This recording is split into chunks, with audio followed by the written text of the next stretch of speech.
Do you want to see an 18-game season, Jason? Yeah, 100%. I want to see an 18-game season. Now, let me start by saying this, though.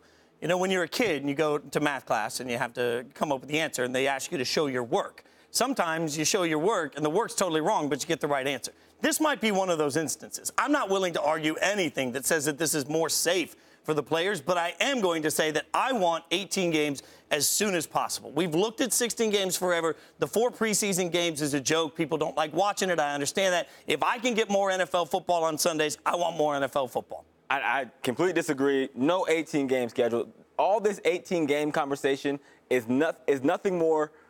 It's not any more about safety than it is money. Money, money, money. Jerry wants to put extra dollars in his pocket by adding 2 games to the regular season. I would imagine the same person who commissioned the study that said that 18 games was safer than 16 was the same person who told Jerry there was no link between CTE and football a week after the NFL acknowledged on Capitol Hill that there is indeed a link between CTE and football. Okay, fine. He wants to make more money. Last time I checked, by the collective bargaining agreement, the players get 50% of that. So the players get more money. Why is that a bad thing? Because when you come out and say that it's about safety, you're parading it to the public as if it's a fact. It's not. If it's about money, say it's about money. Bring it to the table. We'll collectively bargain it and decide whether the risk of playing 2 extra games is worth the amount of money we'll see in the back end. You might be able to take umbrage with that part of what he said, Andrew, but the truth of the matter is this.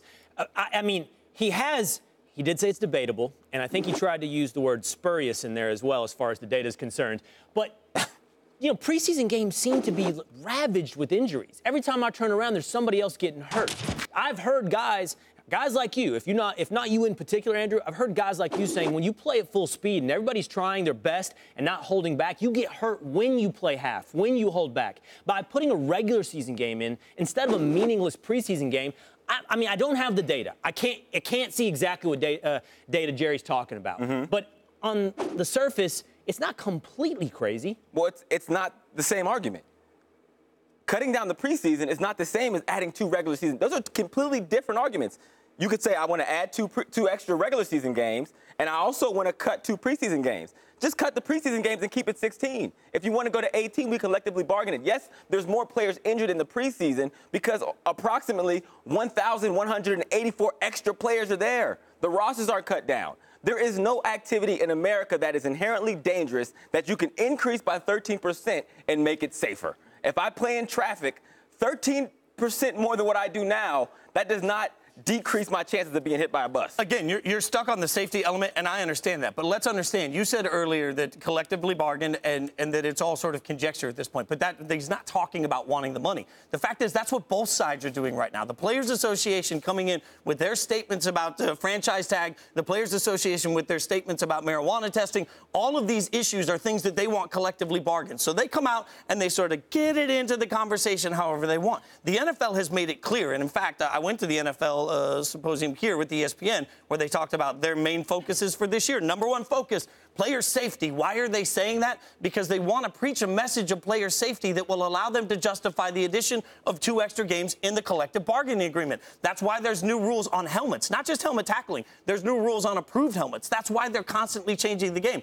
They want to be able to win the court of perception and court of public appeal on safety specifically, which will allow them to add the extra 2 games. And guess what? The players want to be able to go out and not be tagged the same way. You want more roster spots, and you want to be able to smoke weed. If that's what players want, everybody can get a win in this. Well, listen, it doesn't matter. You're actually making my argument. You can't add 2 games and say your number 1 focus is health and safety. It's impossible. They are water and oil. That's the issue. So the point is then let's get past the BS, both from the owner's perspective and, for that matter, even from the player's perspective. In the end, not just for the owners, but for the NFLPA, for the players, the money will talk. Everybody's in this business for business. You were in it to make money. Every player's in it to make money. Jason points out it's an extra $1 billion divided up among 32 teams, all to go to the players. Jerry's projecting that $1 billion all into players' pockets. So that's put $30 million per team.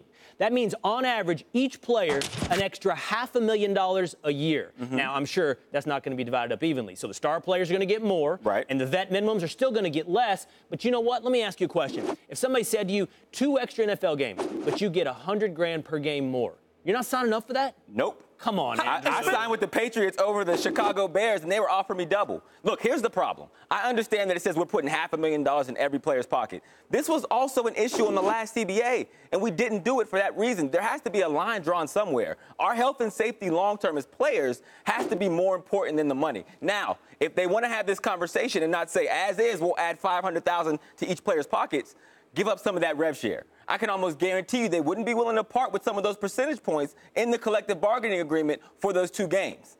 If you are talking about a situation where they can go into negotiation and they can offer more roster spots, which is a possibility from this, which offers the Players Association more jobs, that's step number 1. And you're talking about in a league where the average player plays for, 3.5 years, the opportunity to make a couple $100,000. While that may not have been enough for you, if you're a guy that's only in the league for 3 years, that couple $100,000 per year is a massive difference. I mean, when you talk about the difference the extra games can make in that sense, that's powerful for a union. At what cost?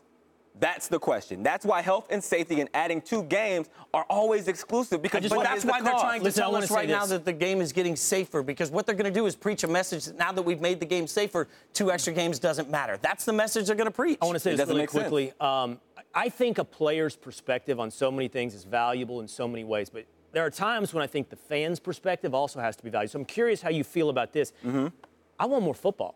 I want more professional football. I like it. I want it into February. I want the Super Bowl on President's Day weekend. I want the day off afterwards. I want more of the entertainment product that you put out there. And the truth of the matter is, it's going to put more money in your pocket at a rate where the regular fan is watching that going, you really don't want an extra $100,000 for 2 weeks of work? You don't want an extra $500,000 for 2 weeks of work?